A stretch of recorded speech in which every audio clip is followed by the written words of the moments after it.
Jai Srila Bhaktivedanta Narayan Goswami Maharaj ki jai. Srila Bhakti Rakshak Sridhar Goswami Maharaj ki jai. Srila Bhakti Pragyan Kesava Goswami Maharaj ki jai. Srila Prabhupada Bhakti Siddhanta Saraswati Thakur Jagat Gurudev ki jai. Srila Gaurakishore Das Goswami Maharaj ki jai. Shri Srila Sachidananda Bhakti Vinod Thakur ki jai. Vaishnava Sarvabhaum Shri Jagannath Das Babaji Maharaj ki jai. Jai Shri Gauri Vedanta Charya Baladev Vidyabhushan Prabhu ki jai. Srila Vishwanath Chakravarti Thakur ki jai. Srila Narottam Srinivas Shyamananda Prabhu Trai ki jai. Srila Krishna Das Kaviraj Goswami Prabhu ki jai. Shri Rupa Sanatan Bhatta Raghunath Shri Jiva Gopala Bhatta Das Raghunath Shada Goswami Prabhu ki jai. Srila Swarup Damodar Rai Ramanandari Gaura Parshada Vrinda ki jai. Nam Acharya Srila Haridas Thakur ki jai. Prem Sikaho Sri Krishna Chaitanya Prabhu Nityananda Shri Advaita Gadadhar Shivasadi Gaur Bhakta Vrinda ki jai. Shri Shri Navadvip Dham ki jai.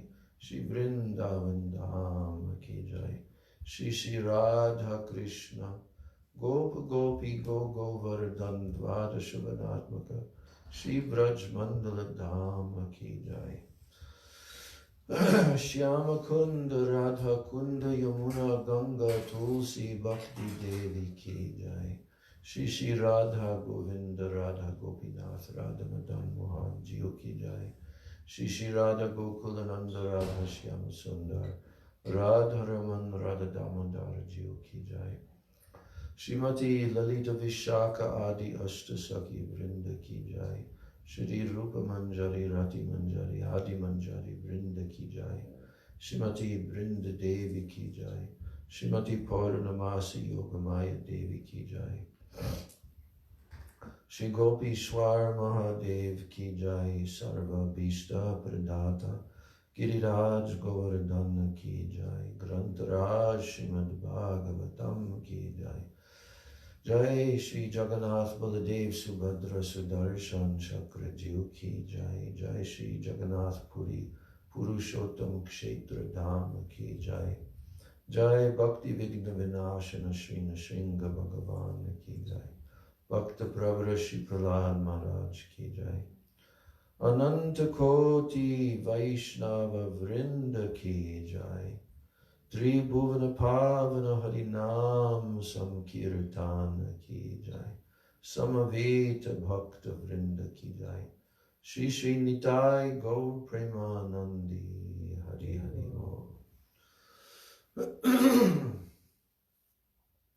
Vandeham Shri Guru Shri Jutaha Padakamalam Shri Gurun Vaishnavamscha Shri Rupam Sagrajatam Sahagana Raghunathan Vitam Tam Sajivam Sadvaitam Savadhutam Parijana Sahitam Krishna Chaitanya Devam Shri Radha Krishna Padan Sahagana Lalita Shivishakhan Vitamscha Om Ajnanatimirandasya Jnananjana Shalakaya Chakshur Unmilitam Yena Tasmai Shri Gurave Namah Mukam Kuroti Vachalam Pangam Langayate Girim Yat Kripa Tamaham Vande Shri Gurun Dinataranam Vancha Kalpatarubhyascha Kripa Sindhubhya Evaja Patitanam Pavanebhyo Vaishnavebhyo Namo Namah Namo Mahabhadanyaya Krishna Prema Pradayate Krishnaya Krishna Chaitanya Namne Gaura Tishe Namah Nityanandam namastubhyam Premananda pradayane Kalo kalmashanashaya Janava pataye namaha Panchatattvatmakam Krishnam Bhakta Rupa Swarupakam Bhakta Avataram Bhaktakyam Namami Bhakta Shaktikam.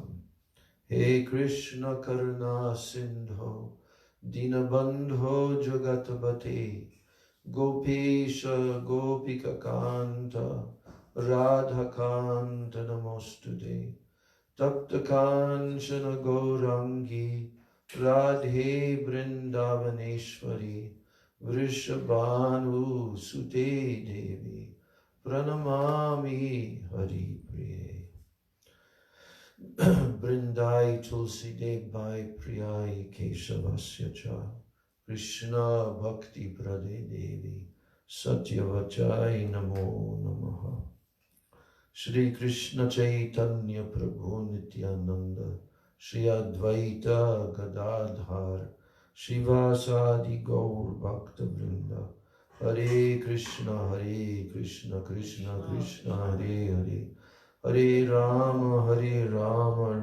Rama Hare Hare Hare Krishna Krishna Krishna Hare Hare Hare Rama Rama Rama Hare Hare. First of all, I'm offering my unlimited Dandavat Pranams and my Shraddha Pushpanjali at the lotus feet of my most worshipable beloved Gurudev, Nitya Lila Pravishtom Vishnu Pad Paramahansa Asto Tarasata Sri Srila A.C. Bhakti Vedanta Swami Maharaj Srila Prabhupada.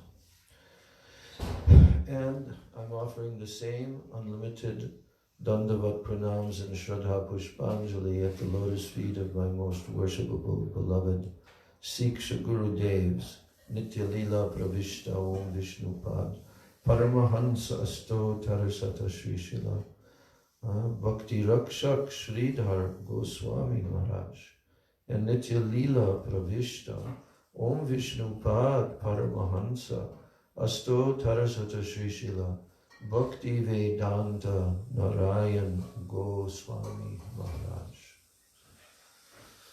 My Dandavat Pranams to the lotus feet of all of my Sri Rupa Nuga Guru Varga.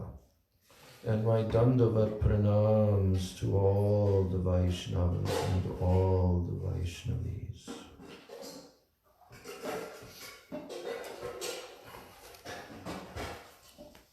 So now, we are resuming the reading of the introduction of Srila Prabhupada to the Nectar of Devotion. And you know what I did? I read the rest of it. But then after that, I started to read the Bhaktirasamita Sindhu Bindu, and I examined the beginning of that book. But I didn't stop there. Then I went to the postgraduate level. You know what that is? The actual Bhaktirasamita Sindhu with the commentary of Jiva Goswami and Vishwanath Chakravarti Thakur, printed and translated in 2 volumes by Bhanu Swami, and it consists of 1,500 pages. So, depends how far you want to go. Now we're on the kindergarten and grade school level of Srila Prabhupada's presentation, which is quite adequate and which is what most of the devotees really, really need to hear. The majority, vast majority of the devotees, they need to hear that. We're going to analyze the Bhaktirasamita Sindhu Bindu as well, so that we can get an overview of what this book is. Really, it's incredible. It's incredible. I've read, not the whole thing, but I've read parts of it in past years. I've had the possession of this book on my iPad, and I have the hard copy in Vrindavan. And it's a very nice translation, every single point. Of course, when you hear the words directly from the pure devotees, Of course, this is a translation of their words, but still, when Prabhupada translates their words, then you've got an unlimited ocean of realization, like we've been observing. And Srila Gurudev, same thing, in his own unique way. He goes into more detail, right? Because Srila Gurudev is not focusing on what Srila Prabhupada had to focus on. Tell me, what does Srila Prabhupada have to focus on? And what's the difference of what Gurudev had to focus on?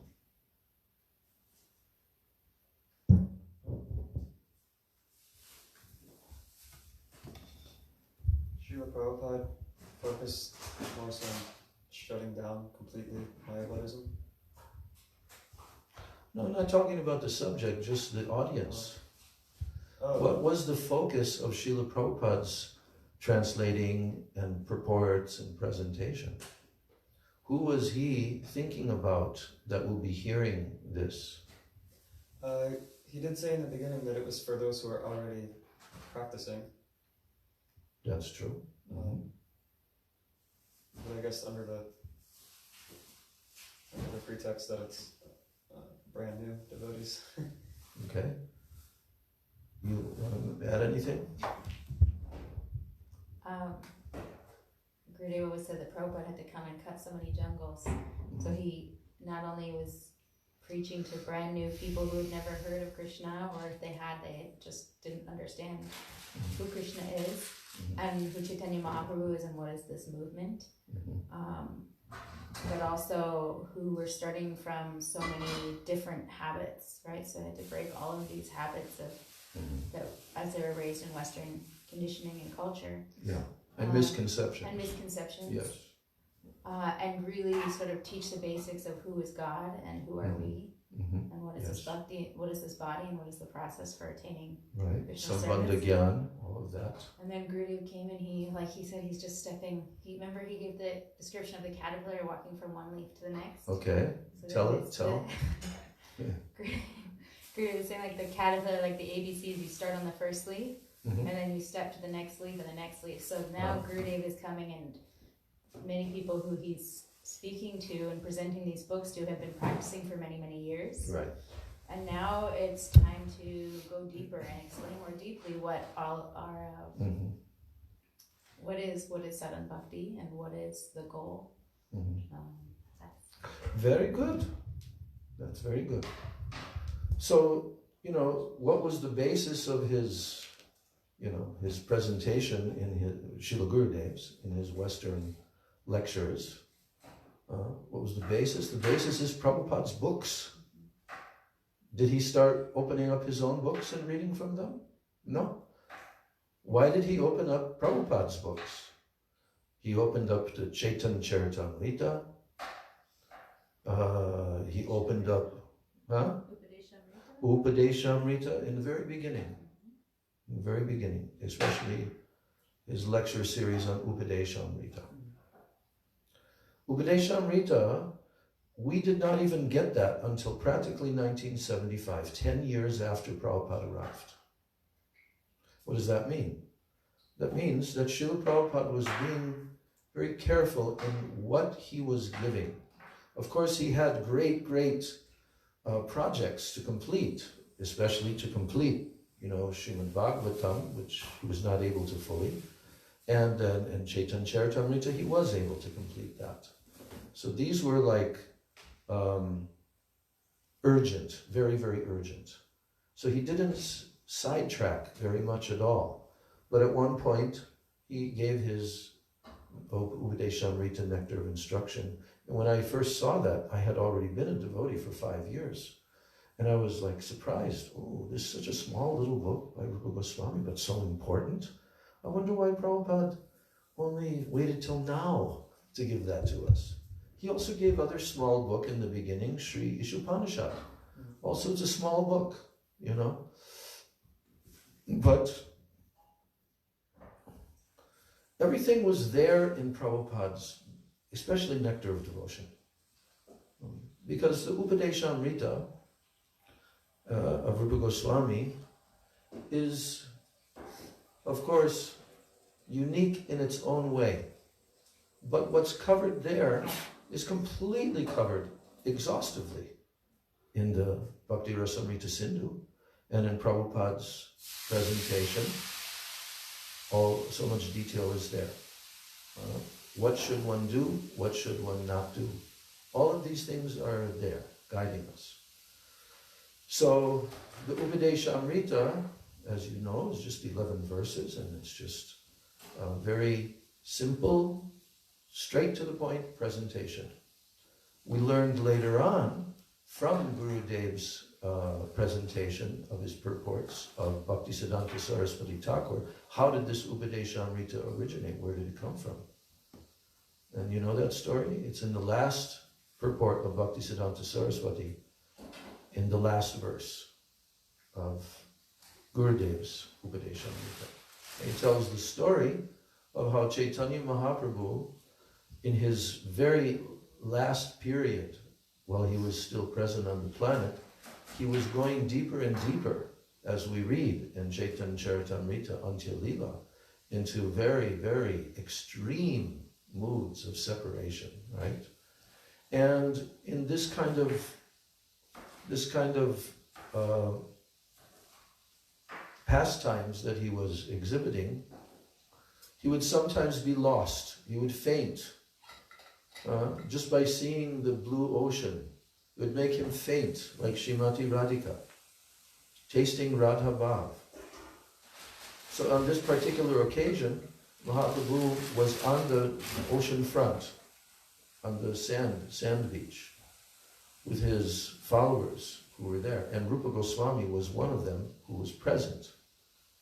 And when Mahaprabhu was in a fainted condition and the devotees brought him back to external consciousness, then he sat there, began to speak. And what he spoke was heard by Rupa Goswami, and Rupa Goswami wrote it down in 11 shlokas. Can we imagine what kind of contribution this little book is? So Srila Gurudev wanted to shine a light on it, so that, because without following Upadeshamrita, it's literally impossible to attain pure bhakti. Each one of the items there has to be very carefully followed. First verse, second verse, third verse, all of them. Especially leading up to the 8th shloka. The 8th shloka is very advanced, actually. But you'll never get there to the 8th shloka unless you follow the first 7. So, and then after the 8th shloka, the last 3 shlokas, 9, 10, 11, they are very clear description. What is the goal? What is the goal? What is the highest attainment on the banks of Radha Kunda? So, Srila Prabhupada gave the entire Chaitanya Charitamrita. What is there? It's unbelievable what is there. I don't know if you've ever read it all the way through, but it's just completely astonishing. Srila Bhakti Rakshak Sridhar Maharaj said, there has never been a book that has seen the light of day as this Chaitanya Charitamrita. And Bhaktisiddhanta Saraswati Thakur used to read only that in his final years on the planet. Srila Prabhupada also told in his diary, Crossing the Ocean, that he was finding solace and his sustenance from Sri Chaitanya Charitamrita. So, Srila Prabhupada's presentation, from the beginning of his arrival until his final purports that he gave before leaving the planet, they always had a particular focus which could be assimilable by an ordinary person who doesn't yet know that much about Krishna. I mean, certainly there are much more advanced sections that they won't be able to fathom. But nevertheless, Srila Prabhupada said, they're so powerful and purifying, you should distribute them publicly to the whole public.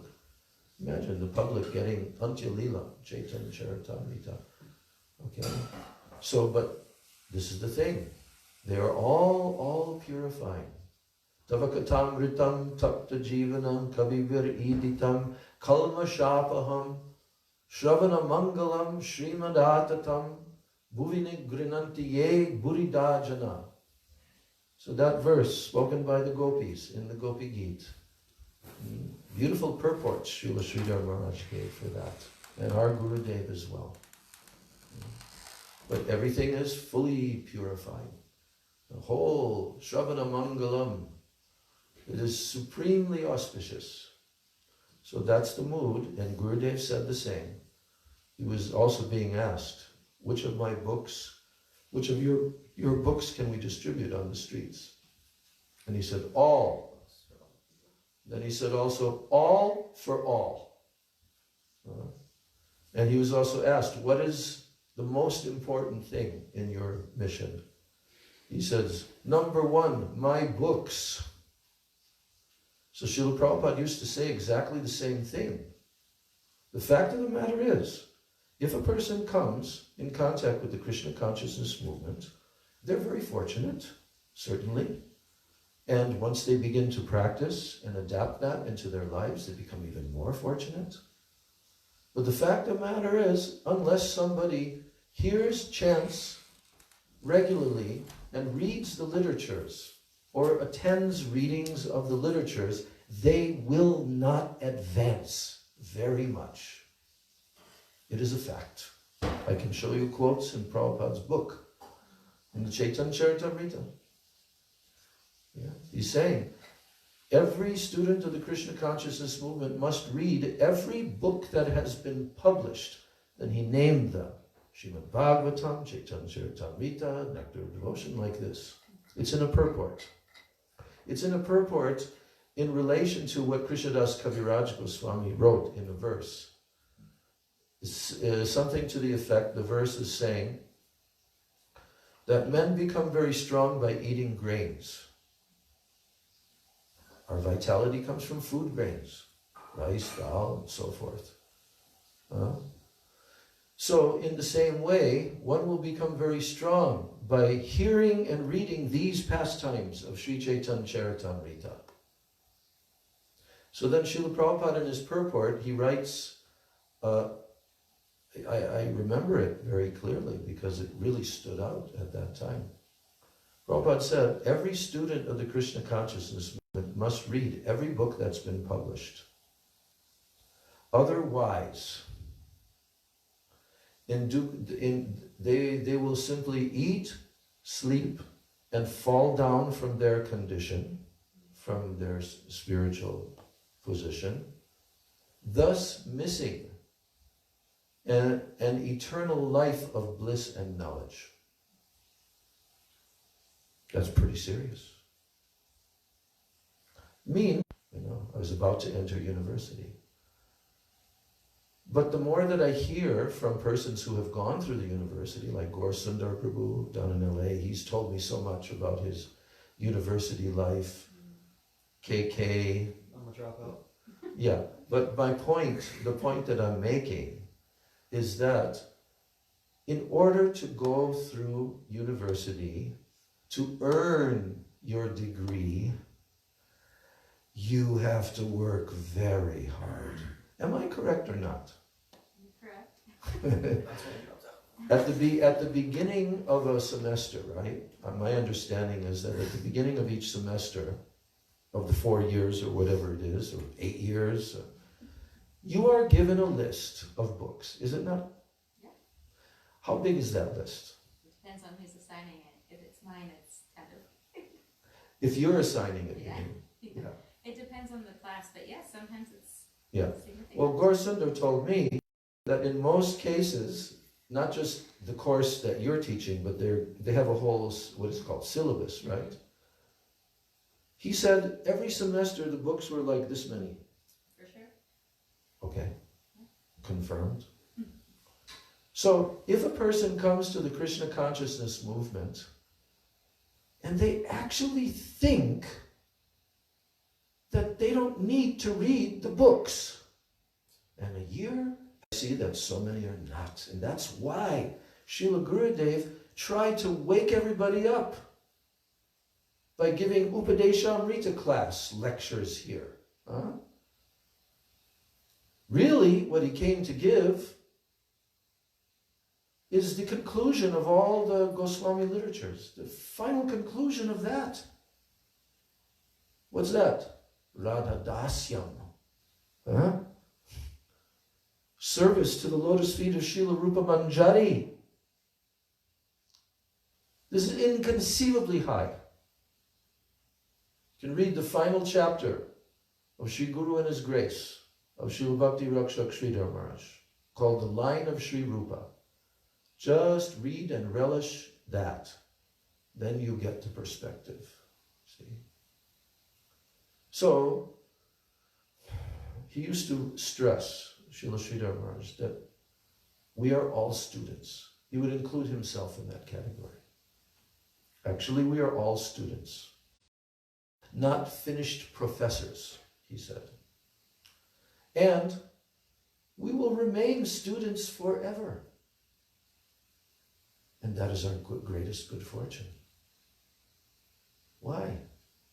Because Krishna is infinite. Infinite. Even he himself is a student, we know. There are such high things, you can barely even utter them, they're so high. If we want to have an eternal, blissful life of knowledge, right, as Prabhupada told, we have to read the books. It's not a matter of toiling.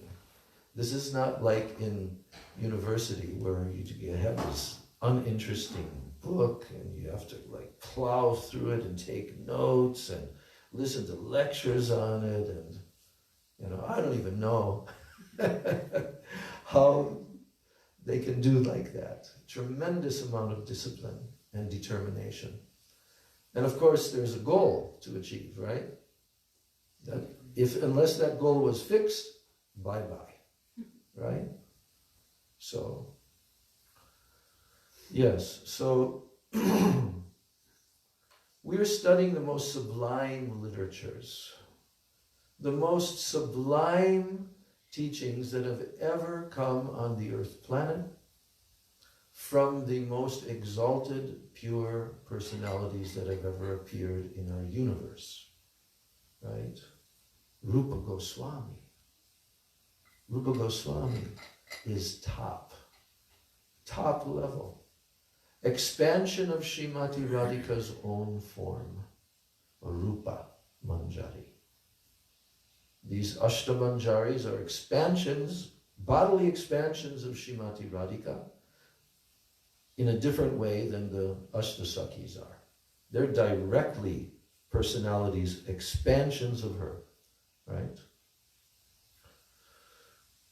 And the Manjaris are expansions of her different personality traits and bodily features and so forth. See? So, Rupa Goswami, Rupa Manjari, is directly Srimati Radhika's expansion. And she is the leader of all the Manjaris. And she descended in Gaur Leela as Rupa Goswami to give that which has never been given. So we have to have this understanding, this perspective of who it is that we're reading. When I first read Nectar of Devotion, and I'm rereading it, I see that I understood something, but not really fully. I did not understand it fully, but it was very attractive, it was very interesting, and it was very simple and practical, because that's the thing about, that's the beauty of Prabhupada's presentation. It always has this simplicity about it, but it's also very deep at the same time, you see. And it always has a very fresh feature to it, very fresh. It never becomes old or hackneyed or anything. And it's always so interesting to see how he covers the subject and breaks it down into very understandable. So, with that being said, I am going to continue with our reading. Let me find it again. Introduction. So we got through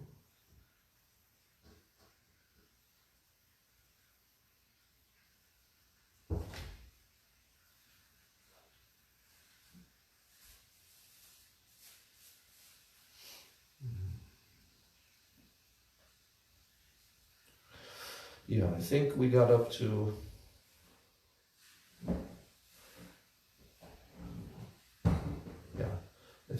to this paragraph,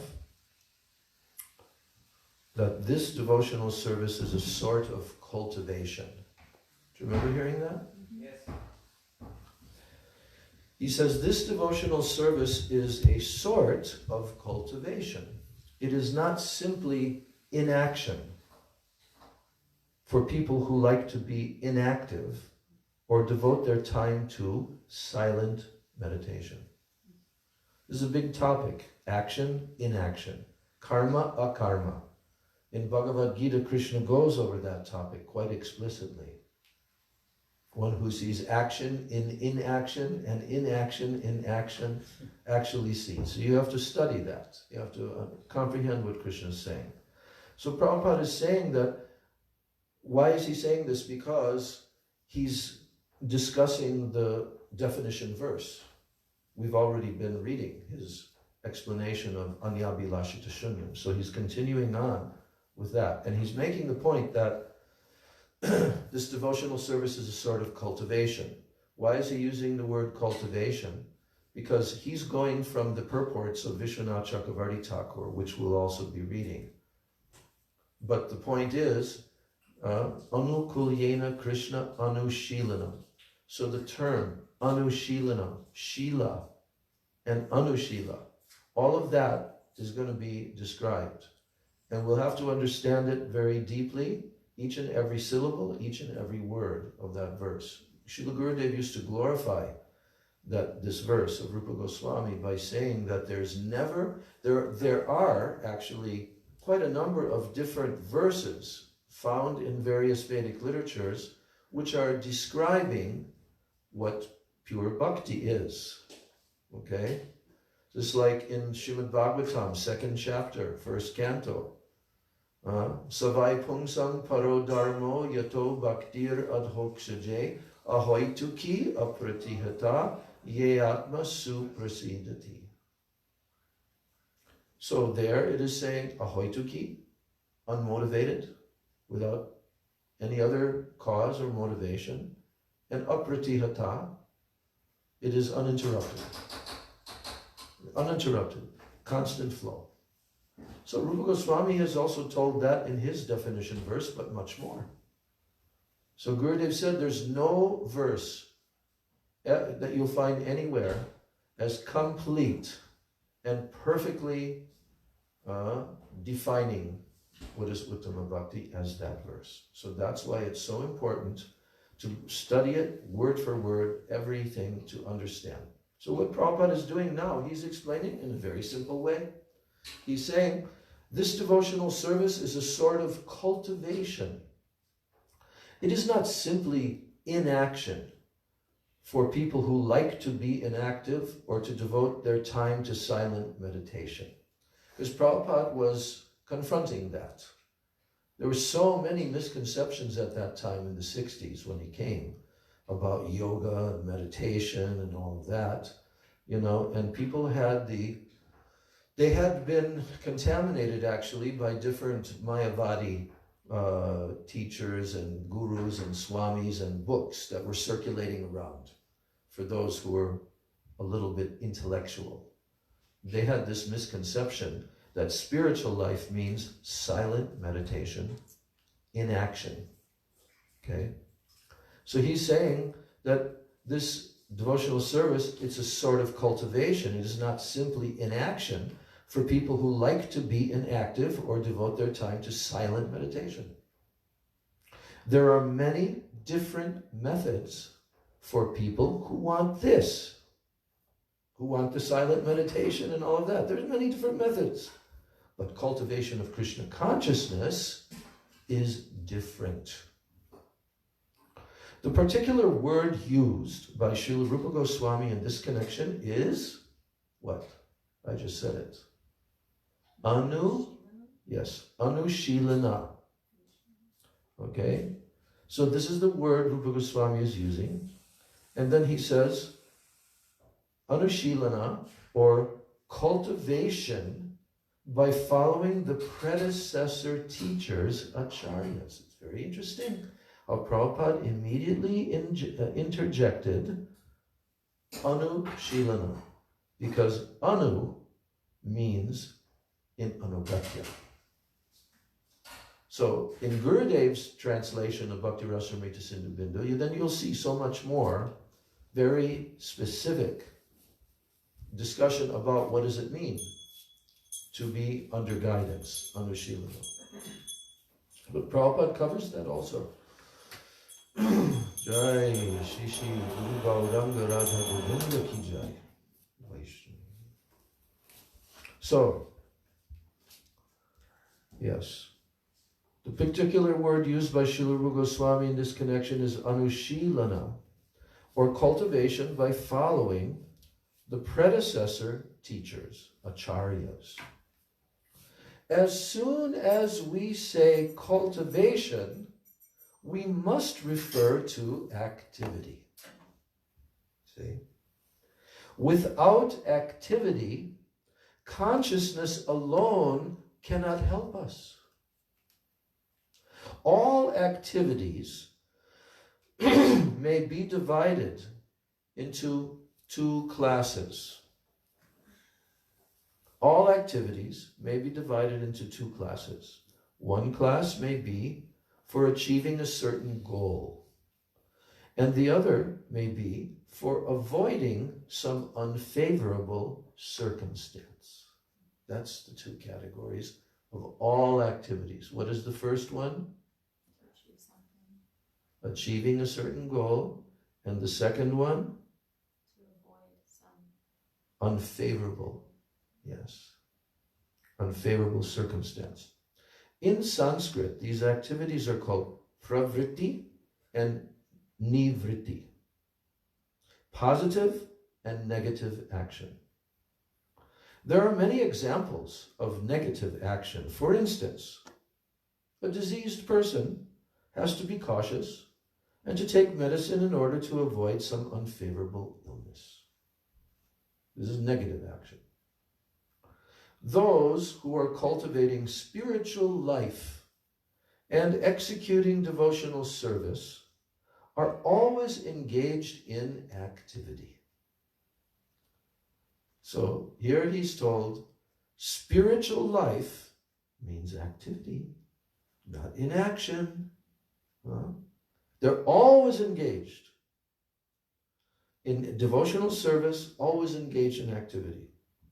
Such activity can be performed with the body or with the mind. Thinking, feeling, and willing, they are all activities of the mind. And when we will to do something, the activity comes to be manifest by the gross bodily senses. Right? If we make a decision to do something, just like you were trying to figure out, should I fly to Florida? So you thought about it, and you were feeling, yeah, it'll be good, I can visit my parents, I can do this, that. And then the willing clicked into action. Okay, now I gotta look online and find out the ticket cost and all of that. You see? So everything has thinking, feeling, and willing. We learned that. How there's three functions of your mind. Mana. And that is thinking, feeling, and willing. So, so when we will to do something, then the activity comes to be manifest by the gross bodily senses. Thus, in our mental activities, we should always try to think of Krishna and try to plan how to please him, following in the footsteps of the great acharyas and the personal spiritual master. There are activities of the body, activities of the mind, and activities of speech. So now, what is Prabhupada doing? He's bringing out what Vishwanath Chakravarti Thakur has given in his purport. And we will also see Kai, Mana, Vacha, body, mind, words. That definition verse, Anya Vilashita Shunyam Jnana Karma Dhyanavrita Anukulyena Krishna Anushilanam. In the category of Anushilanam, that word, there's quite an elaborate explanation, which is describing how these three aspects of our being, namely mind, body, and words, are all engaged in what is called Krishna Anushilanam, cultivation for Krishna. So a Krishna conscious person engages his words in preaching the glories of the Lord. This is called kirtan. And by his mind, a Krishna conscious person always thinks of the activities of the Lord. As he is speaking on the battlefield of Kurukshetra, or engaging in his various pastimes in Vrindavan with his devotees. In this way, one can always think of the activities and the pastimes of the Lord. This is the mental culture of Krishna consciousness. Similarly, we can offer many services with our bodily activities, but all such activities must be in relationship with Krishna. This relationship is established by connecting oneself with the bona fide spiritual master, who is the direct representative of Krishna in disciplic succession. Therefore, the execution of Krishna conscious activities with the body should be directed by the spiritual master and then performed with faith, Shraddha. The connection, there's very important two sentences here now. The connection with the spiritual master is called initiation.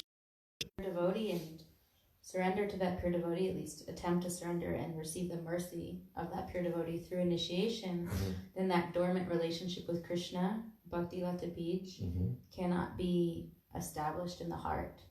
So that person may be getting more and more sukriti, but until they come in contact with that pure devotee, that relationship is not awakened. That's good. That's good. You covered that point about sukriti, which really need to be understood deeply. And what are those words? The actual connection with Krishna consciousness. The actual connection with Krishna consciousness is never performed. Until one accepts initiation. Of course, we have to also define what is real initiation, real acceptance of initiation, real guru, real disciple, and so forth. All these different elements have to be there. But the point is that Srila Prabhupada is explaining, as Rupa Goswami explains, that there is a sequence. Ado Shraddha. First there's faith. That's why he said, with faith, he told. And then sadhusanga. So by this, Shraddha, sadhusanga, and in sadhusanga, there is now the introduction to the stage in which one will accept initiation from a spiritual master and will live his life performing bhajana kriya, which requires that one will understand and adapt at practicing the process of devotional service, Uttama Bhakti. When one does that and becomes steady in the practice of devotional service in the association of Guru Sadhu, and has faith and surrenders in his heart to Guru, Krishna is then accepting the actual, then everything is activated. But the real connection with Krishna, where Krishna is receiving that devotee's seva, his service, his attempt to surrender, everything, it comes at the time of initiation.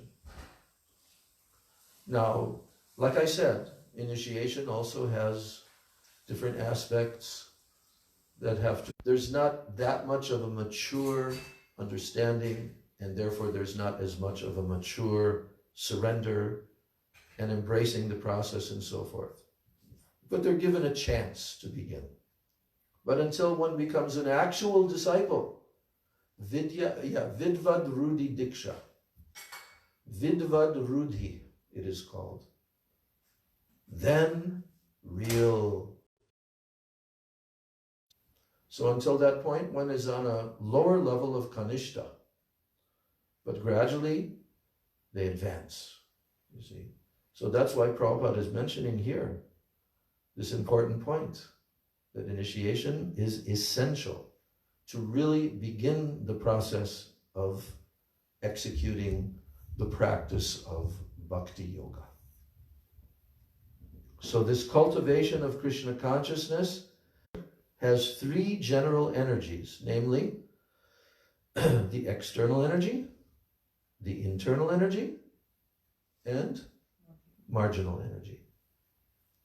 The living entities are called marginal energy, and the material cosmic manifestation is the action of the external or the material energy. Then there is the spiritual world, which is a manifestation of the internal energy. The living entities, who are called marginal energy, they perform material activities when acting under the inferior external energy. Everything they do is material. And when they engage in activities under the internal spiritual energy, their activities are called Krishna conscious. This means that those who are great souls or great devotees, they do not act under the spell of material energy, but they act instead under the protection of the spiritual energy. Any activities done in devotional service or in Krishna consciousness are directly under the control of spiritual energy. Again, any activities done in devotional service or in Krishna consciousness are directly under the control of spiritual energy. In other words, energy is a sort of strength, and this strength can be spiritualized by the mercy of both the bona fide spiritual master and Krishna. Yes, I'm finishing here. I just want to read that verse, that sentence once more. Any activities done in devotional service or in Krishna consciousness are directly under the control of spiritual energy. In other words, energy is a sort of strength, and this strength can be spiritualized by the mercy of both the bona fide spiritual master and Krishna.